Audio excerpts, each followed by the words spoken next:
ആക്രമികാരികളായ കുറുവ സംഘത്തെ പേടിച്ചാണല്ലേ കഴിഞ്ഞ കുറച്ച് ദിവസങ്ങളായി മലയാളി കഴിയുന്നത്. അർദ്ധരാത്രി വീട്ടിനുള്ളിൽ അതിക്രമിച്ചു കടന്ന് എന്ത് ക്രൂരത കാണിച്ചും മോഷണം നടത്തുന്ന കൂട്ടമാണ് ഇവർ. ആലപ്പുഴയിൽ കുറുവ മോഷണ കേസിൽ സന്തോഷ് സെൽവം എന്നയാൾ കഴിഞ്ഞ ദിവസം അറസ്റ്റിലായിരുന്നു. എന്നാൽ ഇയാളുടെ കൂട്ടാളികളെക്കുറിച്ച് ഒരു തുമ്പും കണ്ടെത്താൻ പോലീസിന് ഇതുവരെ കഴിഞ്ഞിട്ടില്ല. സന്തോഷിനെ കസ്റ്റഡിയിൽ പലതവണ ചോദ്യം ചെയ്തിട്ടും കൂട്ടുപ്രതികളെക്കുറിച്ച് യാതൊരു വിവരവും അന്വേഷണ സംഘത്തിന് ലഭ്യമായിട്ടില്ല. നിലവിൽ മറ്റു മാർഗങ്ങളിലൂടെ കൂട്ടുപ്രതികളെ കണ്ടെത്താനുള്ള നീക്കത്തിലാണ് അന്വേഷണ സംഘം.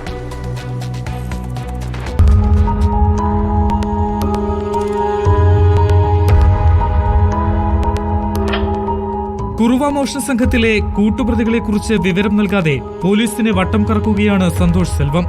ചോദ്യങ്ങൾക്ക് ഒരക്ഷരം പോലും മറുപടി നൽകാതെയാണ് അന്വേഷണ സംഘത്തെ ഇയാൾ വെള്ളം കുടിപ്പിച്ചത്. പോലീസിനോട് എങ്ങനെ പെരുമാറണമെന്നതുൾപ്പെടെ പ്രതികൾക്ക് കൃത്യമായ ധാരണയുണ്ട്. ഇതോടെ കസ്റ്റഡി കാലാവധി അവസാനിക്കുന്നതിന് മുൻപേ തന്നെ പ്രതിയെ മഞ്ചേരി പോലീസ് കോടതിയിൽ ഹാജരാക്കി. മറ്റു മാർഗങ്ങളിലൂടെ മോഷ്ടാക്കളെ കണ്ടെത്താനുള്ള നീക്കത്തിലാണ് നിലവിൽ അന്വേഷണ സംഘം.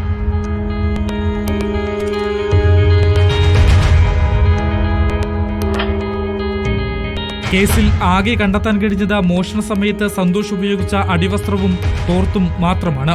ലഭിച്ച വിവരത്തിന്റെ അടിസ്ഥാനത്തിൽ തമിഴ്നാടിന്റെ വിവിധ ഭാഗങ്ങളിൽ അന്വേഷണ ഉദ്യോഗസ്ഥർ തിരച്ചിൽ നടത്തിയിരുന്നു.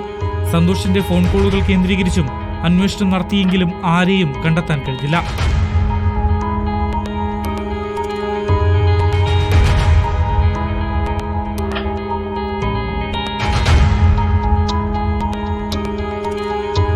റിപ്പോർട്ടർ ആലപ്പുഴ.